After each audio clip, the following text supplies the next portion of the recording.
number three. Sorry, week number three for the month of October. Sorry, my brain is not functioning. Week three for the month of October.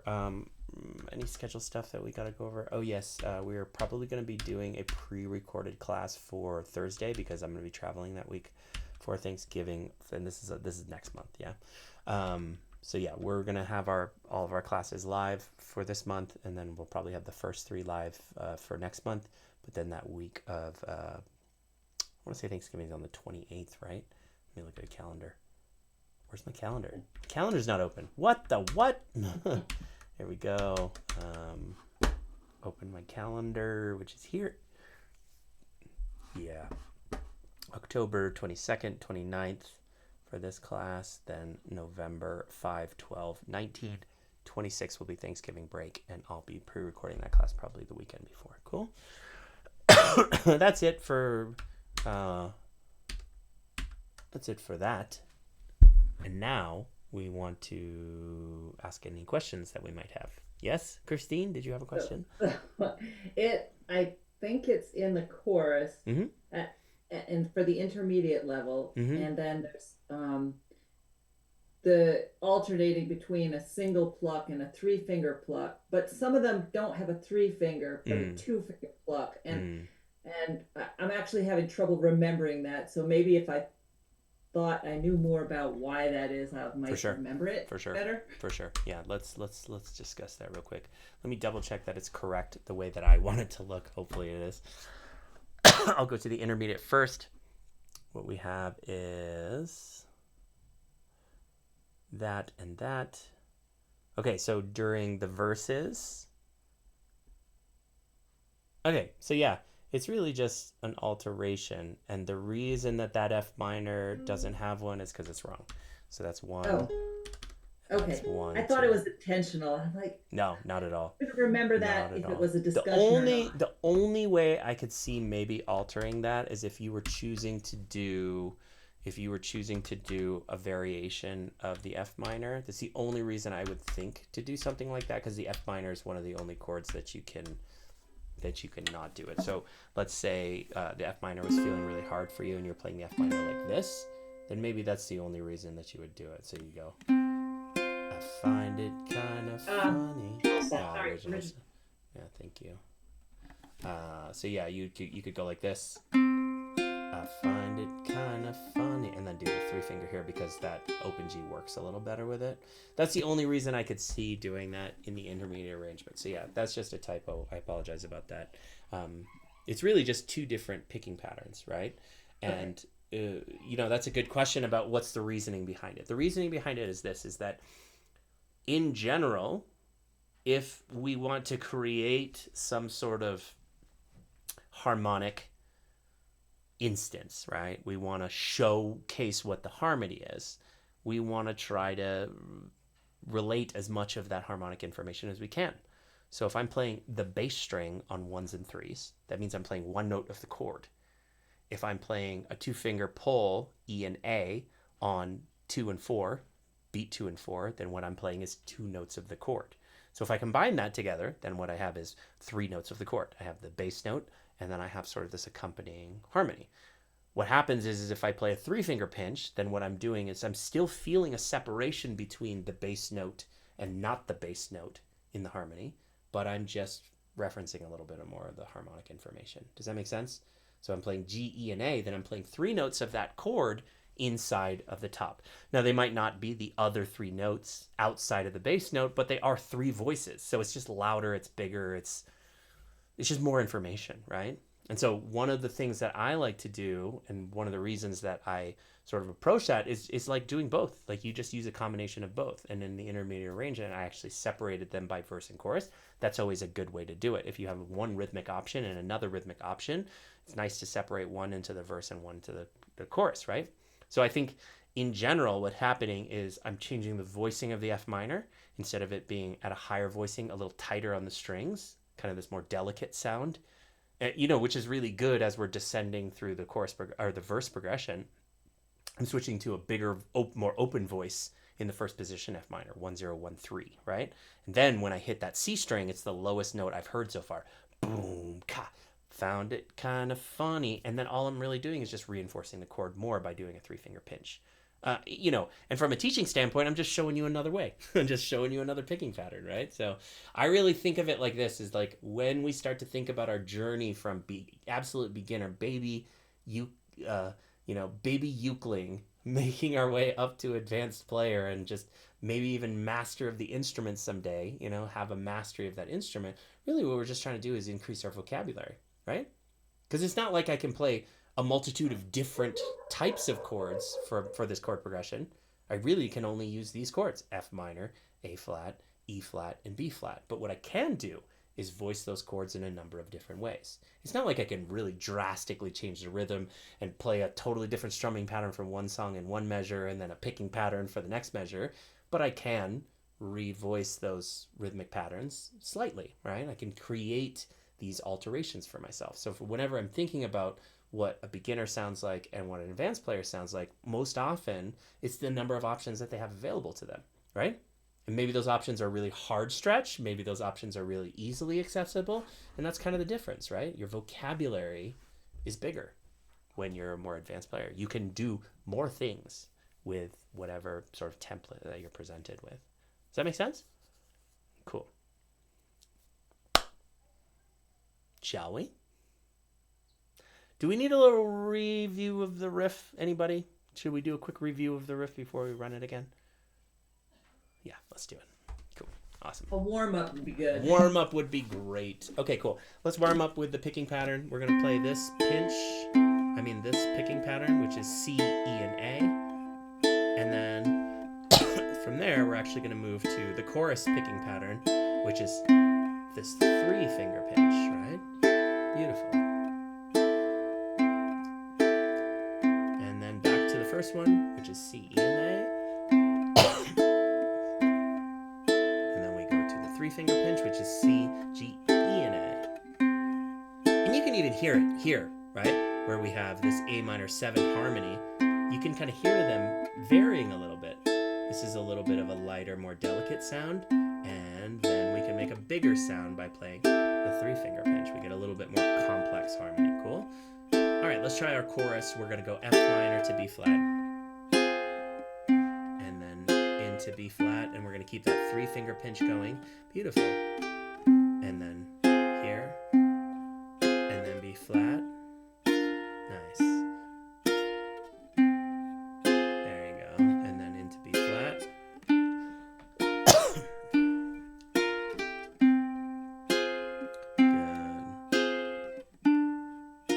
And let's go back to just our entry picking pattern, right? Which is C, E, and A. Cool. So now remember our alteration, something that we can do optionally, I got it written out. I don't even know if I put it into it, but this is just the way that we can do it, right? That little double hit on the C string and a 4, right? 3, 4, and 1, 2, 3, 4, 1, 2, 3, 4, and 1. Cool? Sounds really great when you start to add the chord changes, but before we do that, I want to just try that with a 3-finger pull. 3, 4, and 1. 3-finger pinch. Here. 3-finger pinch. Good. And then here we go. Bum, bum. Beautiful.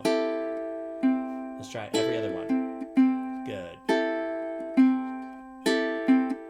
Nice. Last time. Good. Let's add our chords. F minor. A flat. Nice. E flat. And feel free, whenever you feel it, that offbeat, that offbeat change on the bass note. Nice. E minor. Good. And switch. And switch. Good. And let's go into the chorus. F minor, big one. 3-finger pinch. Yeah. And then into the B flat. And if you play the complete shape, you're going to get that sound. If you play the incomplete shape, I think you're still going to get a nice sound, but it's going to be slightly different with that open G sound. Totally up to you. Find it, I tell you, I find it hard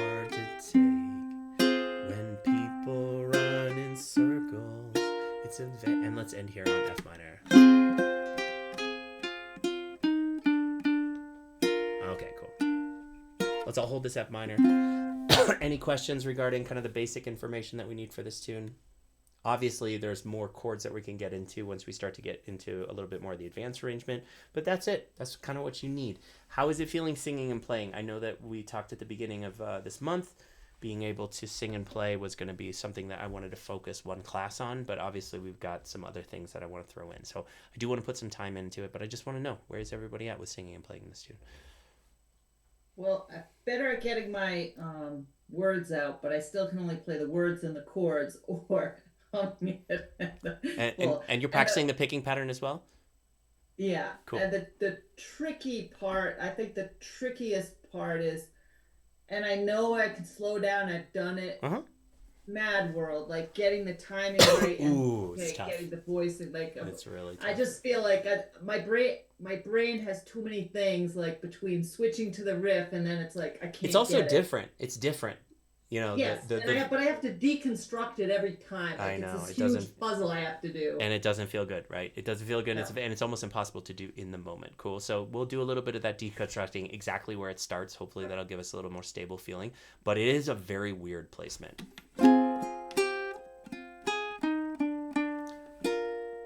Where is it? Mad World. Okay, so if I'm not playing the riff, just so you know, it's on beat 3. Okay? So both of them will start on beat 3. Cool. So if I'm playing 1, 2, Mad World. So this is 1, 1, 2, Mad World. Cool. And I know I'm not playing the chords and it's a little bit clashy here, but we can cover the strings too. So we can go, yeah, let's see if we can try it together. 2, 3, 4. So this is 1, 1, 2, and we sing here, Mad World. Cool. And then here's beat 1, 1, 2, Mad World. Let's try F minor, 1, 1, or 1, 0, 1, 3. Here we go. Mad World. There's our B flat. Good. F minor. Mad World. Let's try again. F minor, 1, 2 on here. Mad World. Right? You feel it with your thumb on the bass string. F minor. Mad World. Cool. Let's try 2 more times. Here we go. Ready? F minor. 1, 2. We sing here. Mad World. We shift to B flat. Play through. Good. F minor. 1, 2. Mad World. Beautiful. Keep going. And 1. Good. Try one more time. Yeah. And let's finish on F minor together. Cool. I just wanted you to hear that riff while you were kind of singing and playing. And remember, being able to sing while you're playing the riff, it's like a moonshot, right? And I think it's really difficult to get that timing. And then that third beat kind of like is a lot harder to figure out where that hits inside of the riff. But when we're only playing quarter notes, remember, it's going to be your second time you're playing the bass note. 1, 2, we start singing right when the thumb plucks that C string. 1, 2, mad. Right? Let's try a few more rotations. Here we go. Ready? 1, 2, mad world. Yeah. 2 more times. Here we go. 1, 2, on 3. Mad world. Good. Last time. Here we go. Ready? Mad world. Yeah. And let's finish. Cool. Helpful? Awesome. Okay, quick review of the riff, unless we have any other questions about kind of the main structural things that we need, right? It's really 2 different rhythmic options, and I almost don't like to think that way. I don't really like to say, oh, it's 2 different rhythmic options. It's more like it's the main thing, and then you can add this little transition, this little and on with the thumb on C. Cool? All right, let's review our riff section. I like to think of this in like couplets, right? 2-part moves. The first one is holding an F minor. I'm going to do this reverse roll with my thumb, starting at the A string and moving upwards. Everybody remember this focused roll, being able to target a certain note. We're sort of doing the exact same thing, but backwards. We're trying to target note on the G string, so we're playing all of the chord in front of it. Cool? Now, as soon as I do that, I'm going to play the A string. So reverse roll, and then I play with my middle finger. Yeah. And it's really important to understand that this can feel like one movement if you like that sort of, if you can connect them, right? So see how I'm rolling up here? My hand is sort of turned upwards. Now, as I turn my hand, I can just pluck that A string. Reverse roll to A. That's our first move. That's our second set of moves, is 0-1 with the G. And I'm thinking melodically when I play this part. Cool? Let's remind ourselves of set 1 and then set 2. Let's try to put it together. Ready? Roll A, 0, 1. One more time. Roll A, 0, 1. Cool? Now from here, what we're going to play is this. E and G. We're going to keep that pointer finger off. Cool? That's my next set of moves, is playing the E and the A strings. Good. Cool, let's remind ourselves of set 1, which is roll A, 0-1 on the G string, and then lift that middle of that pointer finger and play E, G. Cool, last time, here we go. Roll A, 0, 1, 1 and 0 on the G string. Beautiful. Now from here, I'm going to use my ring finger to play 3, and then down to 2. That's my last couplet. That's my last set of 2 moves, yeah? And remember, you're coming from here, so this is a little bit of a stretch to catch that note, and then you're going to shift back into the B flat chord. Cool, so it's 3, 2, shift back into the B flat chord, and then from there, we're doing our picking pattern. Cool? Let's walk through each step. Here we go. First set, roll A. Second set, 0-1. Lift the pointer finger, play E, G. Now watch, reach with the ring finger to play 3, and see how my thumb is like thinking melodically here. See, 2 rest strokes, 3 and 2, and now as soon as I hit that, I'm into the B flat, and I'm gonna do my picking pattern. Make sense? Nice and slow. Here we go. 1, 2, ready, here we go. And roll A, 0-1, 1-0, E string, G string, and then 3rd fret, and then middle finger into the B flat. Nicely done. Let's try it again. Here we go. Reverse roll. A, 0-1, and then E, G, and then 3, 2, and then into the picking pattern. Beautiful. Last time. Here we go. F minor. Roll A, 0-1, lift the pointer, E, G, and then 3rd fret to the C string. And then we can pick that pattern. Cool? All right, now, just as a little exercise for yourselves, I'm going to give you about 15 seconds, maybe 20. See if you can figure out exactly what the right hand pattern is. Cool? So all of those moves, just like you just did. Cool? See if you can map it out for yourself. Like, what is my right hand doing? And then let's see if we can kind of practice that pattern. Cool? I'm going to do it myself. Let me see if it takes 20 seconds, like I say. Cool?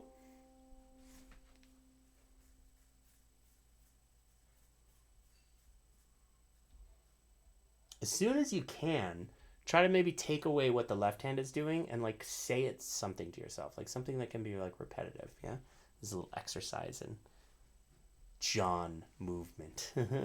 How to memorize something and split it apart.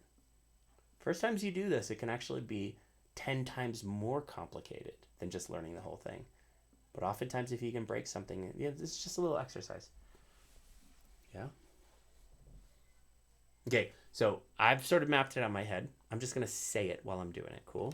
Roll A, G, G, E, G, C, C. Cool? I'm not going to include the thumb, E, A, thumb, E. I'm not going to include that B flat. It's just a riff. Yeah? So it goes roll A, G, G, E, G, C, C. Cool? Let's see if we can play that together. Roll A, G, G, E, G, C, C. Cool? Again, roll A, G, G, E, G, C, C. Now remember, that is what my right hand is doing. So if I can actually practice it independent, solidifies things a little bit, right? I'm connecting the way that rhythm sounds with how I'm moving.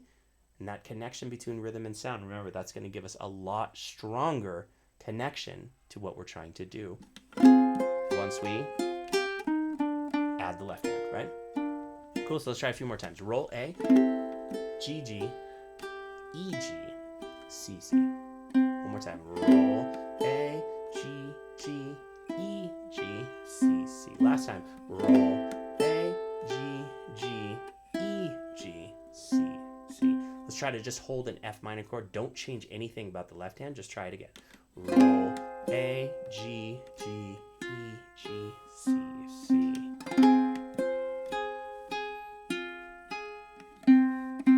Roll A, G, G, E, G, C, C. Last time.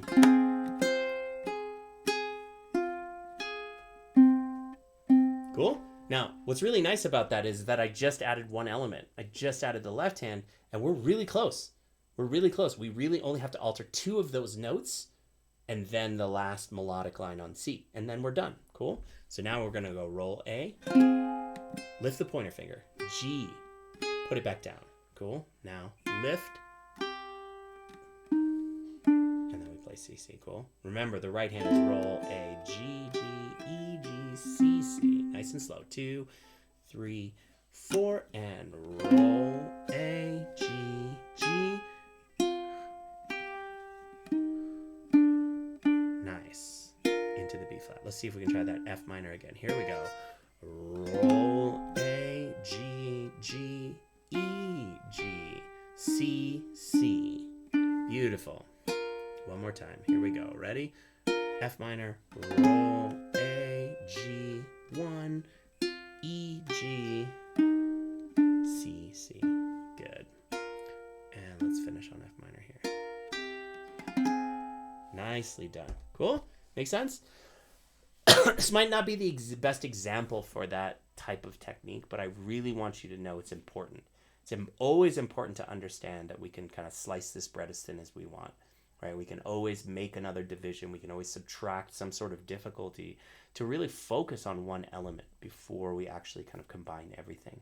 Because usually when I'm doing something like this,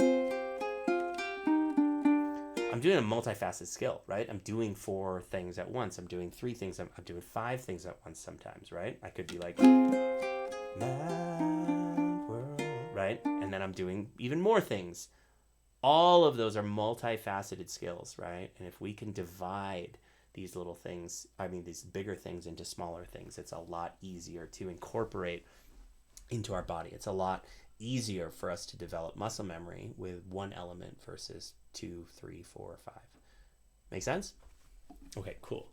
Let's see if we can try something. Inside of this F minor, I want you to lift your pointer finger. I want you to hold this 0, 0, 1, and 3. Now, we're just going to kind of shift gears here. We're going to play melodically 1, 3, and 4.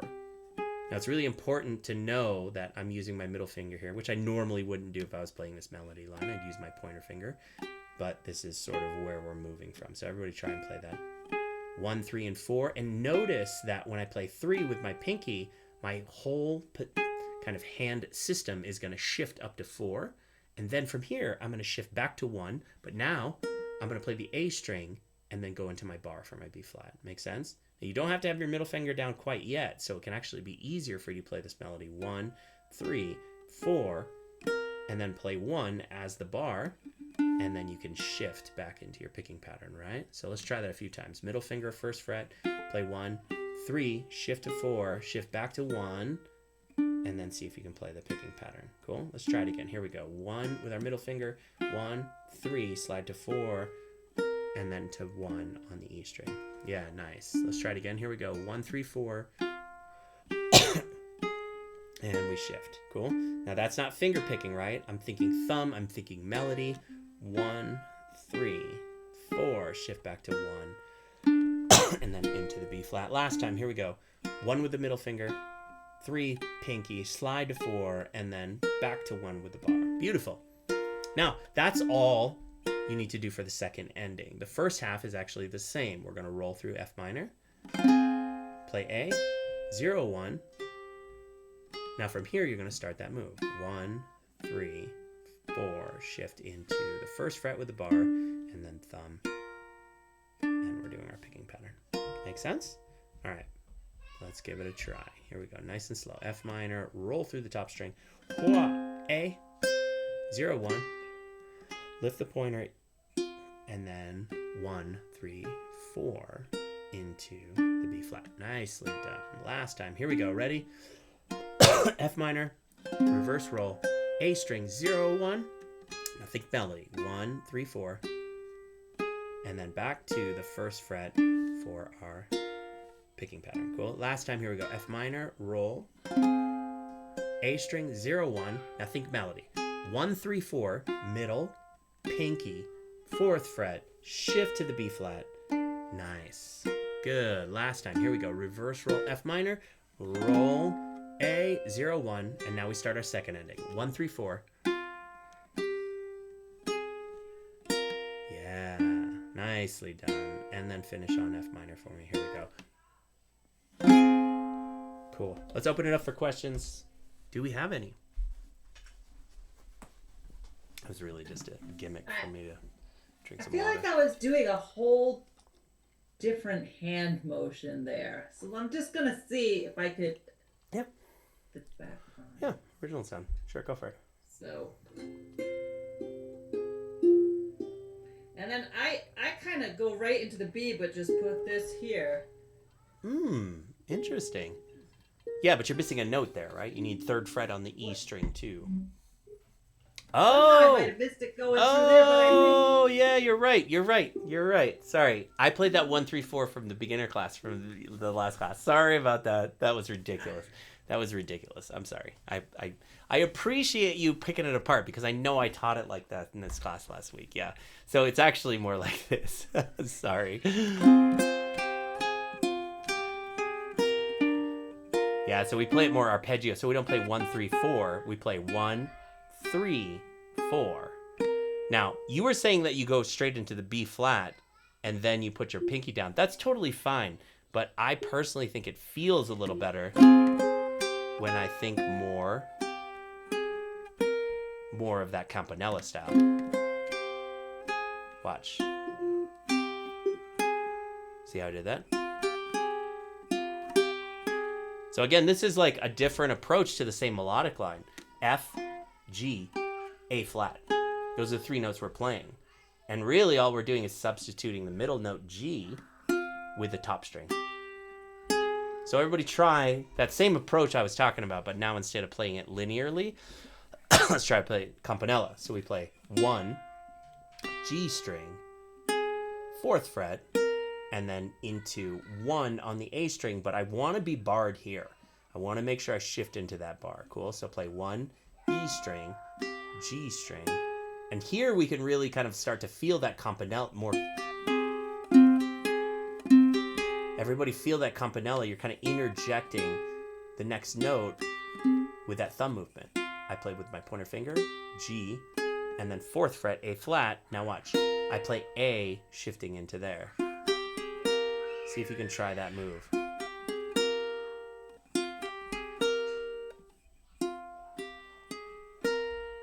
Cool? You can feel it. As my pinky goes here, I shift.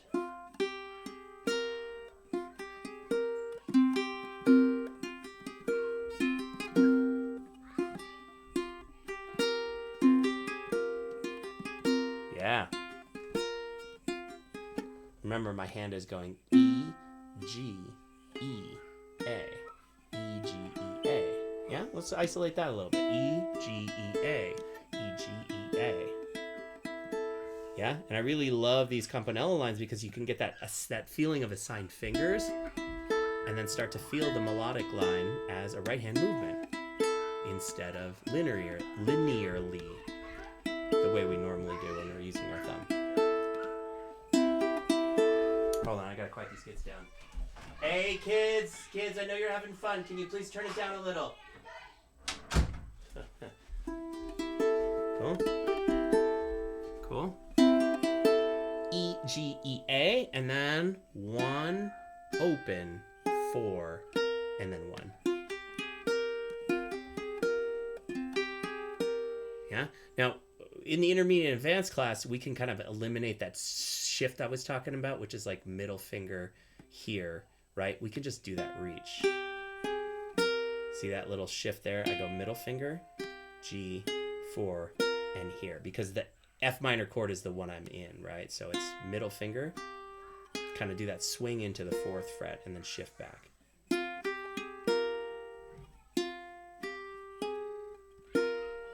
Everybody feel that? Middle finger, 1st fret, G string, swing into the 4th fret, and then back into the 1st. Cool? So just try that 4-note set right there. Middle finger, pinky, and then into the 1st fret. Middle finger, swing, pinky, and then back into the 1st fret bar. Cool? All right, sweet. Thanks for pointing that out, that I was doing that differently. Disregard about 5 minutes of that video, of that recording. Cool? All right, let's give it a try with the F minor chord. Reverse roll. Play the A string, 0, 1. Now we're going to do that little campanella line. E, open G, swing into the 4th fret, back into the bar, and now we do our picking pattern. Beautiful. Cool. One more time, F minor. Roll, A, 0, 1, E, G, 4th fret, and then into the bar. Picking pattern. Last time, here we go. And we go roll, A, 0, 1, E, open G, E, 4th fret, into the 1st fret bar, and the B flat chord. Cool? So it's...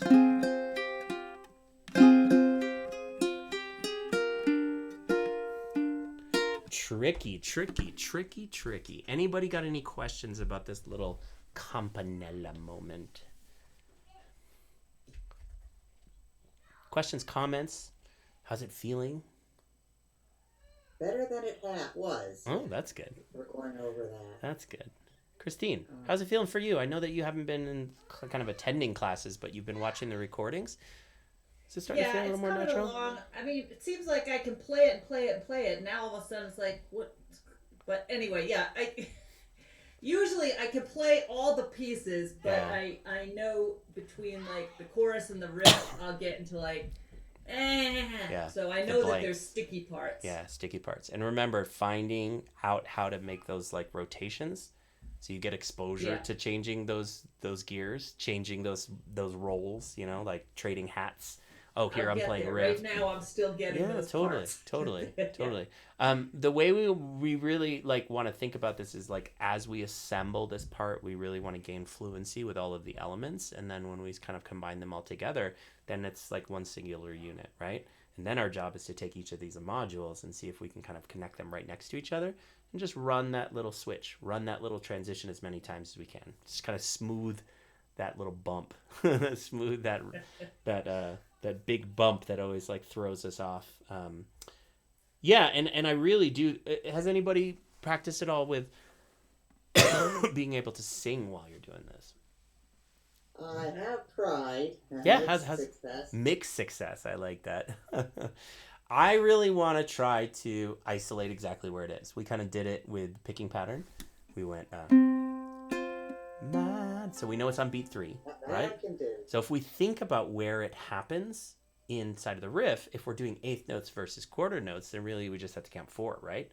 To count 4 and then we do it on the 5th. So it's 1 and 2 and it's gonna be right there. Cool. So it's roll A 0 1 and. Make sense?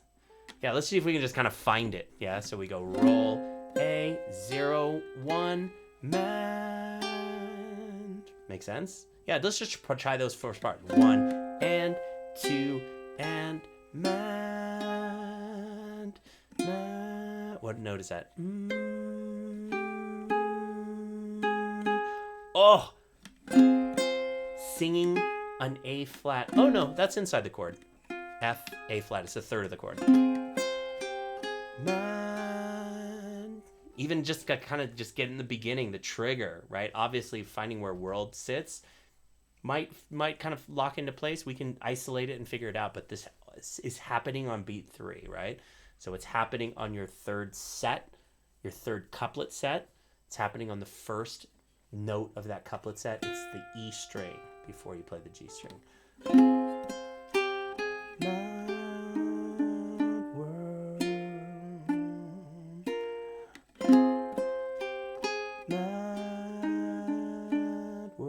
And you notice I'm not playing the second half, I'm just playing the first. Let's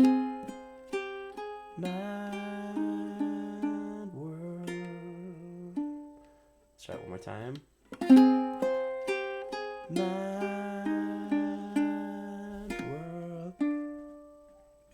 Now, one thing that you can do is as soon as you start to sing, stop playing, right? Because those first parts, you know, as soon as you play that note, just stop singing.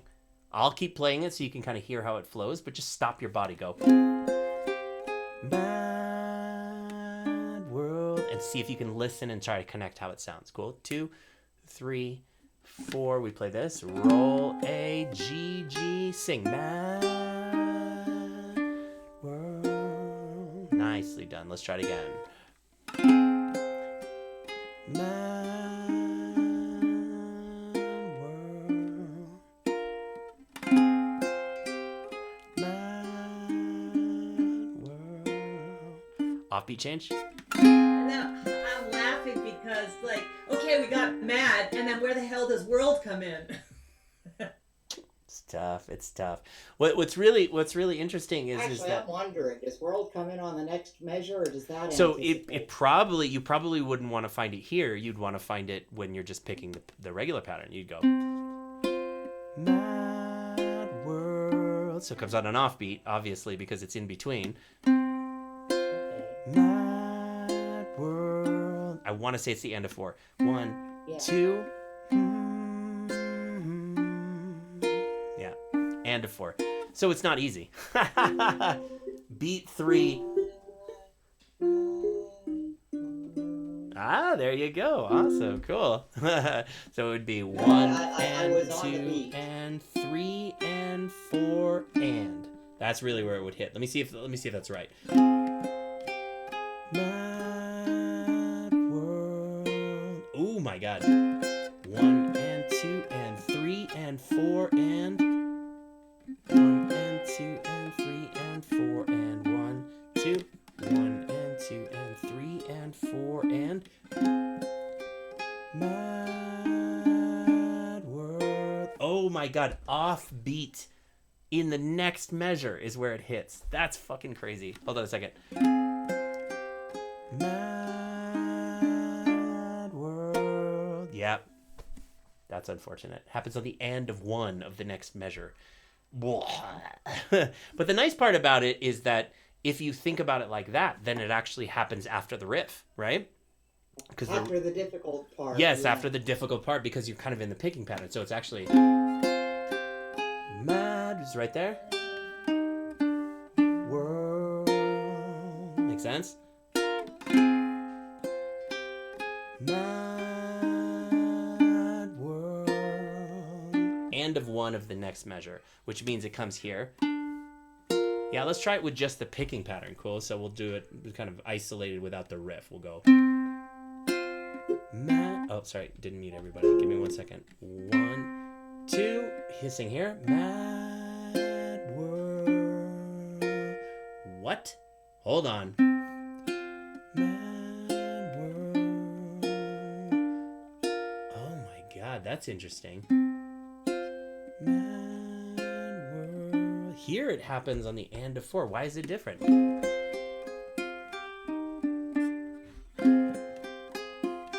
I'll need to think about that. That's like a mental puzzle that I thought I had solved, and then suddenly it was way more confusing. Like, I gotta play it against reference or something. Yeah, to figure it totally. Well, it's listen tricky. to the reference at least. Yeah, totally. Listen to the reference. I mean, that's one part of it, because I would say this is that, you know, one sort of strategy would be to play the sound slice file and then try and see if you can sing, right? Like play even the digital version. I know, Christine, these are valuable. I'm really trying to get it done.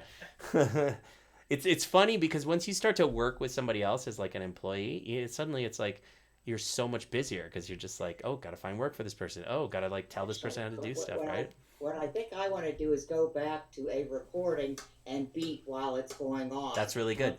That's a really good, yeah. So it's like 1, 2, mad world. See, even here it's on and a 4. I know it is. 1, 2,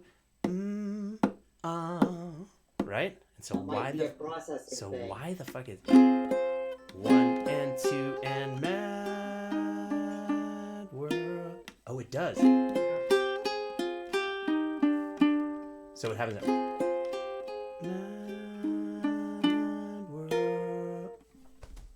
What is happening?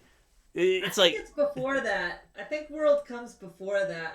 I almost think it's on the downbeat of the next. Oh. Anyway, now we got a project. I thought it would be an easier question. All right, everybody. I think if you did it confidently, you could sell any one of those. Yeah, totally. You can put it. 4.5, 1, or 1 You can put it anywhere you want. No, that's not the answer we're looking for. Listen, guys, now we got a project. Everyone go scurry off to their caves, and let's see if we can regroup next week and come up with an answer, okay? Guys, thank you so much for jumping into class today. We don't have time for any more questions, but hopefully we don't have any. Enjoy the rest of your week, and we'll see you guys next time, okay? Okay. All right, guys. Thanks. Take care. Have a good week. Bye.